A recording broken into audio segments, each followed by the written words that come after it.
ഭരണ അസ്ഥിരതയ്ക്കും തമ്മിലടിക്കും പേരുകേട്ട കീരമ്പാറ ഗ്രാമപഞ്ചായത്തിൽ പാരമ്പര്യം കാത്തുസൂക്ഷിച്ച് ഇത്തവണത്തെ ഭരണസമിതിയും കാലാവധി തികയ്ക്കുന്നു. 3 പ്രസിഡന്റുമാരാണ് ഇത്തവണയുണ്ടായത്.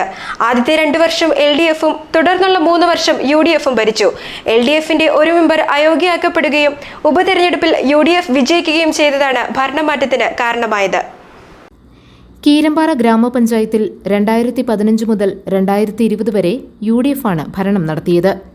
പിന്നീട് 2020 തെരഞ്ഞെടുപ്പിൽ UDF-നും LDF-നും 6 വീതം അംഗങ്ങളാണ് ഉണ്ടായിരുന്നത്. 6-ാം വാർഡിൽ നിന്ന് സ്വതന്ത്രയായി വിജയിച്ച ഷീബ ജോർജിന്റെ പിന്തുണയോടെ LDF ഭരണത്തിലെത്തി. CPM-ലെ VC ചാക്കോ പ്രസിഡന്റും ഷീബ ജോർജ് വൈസ് പ്രസിഡന്റുമായി. സ്വതന്ത്രയായി വിജയിച്ച ശേഷം LDF-ൽ ചേർന്നതിന്റെ പേരിലുണ്ടായ പരാതിയിൽ ഷീബയെ തെരഞ്ഞെടുപ്പ് കമ്മീഷൻ അയോഗ്യയാക്കിയതോടെ LDF ഭരണം തുലാസിലായി. പിന്നീട് നടന്ന ഉപതെരഞ്ഞെടുപ്പിൽ UDF-ലെ സാൻഡി ജോസ് ആണ് തെരഞ്ഞെടുക്കപ്പെട്ടത്.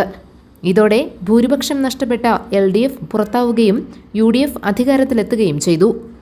കോൺഗ്രസിലെ മാമച്ചൻ ജോസഫാണ് പ്രസിഡന്റായത്.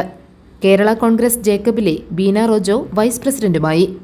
കോൺഗ്രസിലെ ധാരണപ്രകാരം മാമച്ചൻ രാജിവെച്ചതിനെ തുടർന്ന് 6 മാസമായി ഗോപിമുട്ടത്താണ് പ്രസിഡന്റ്.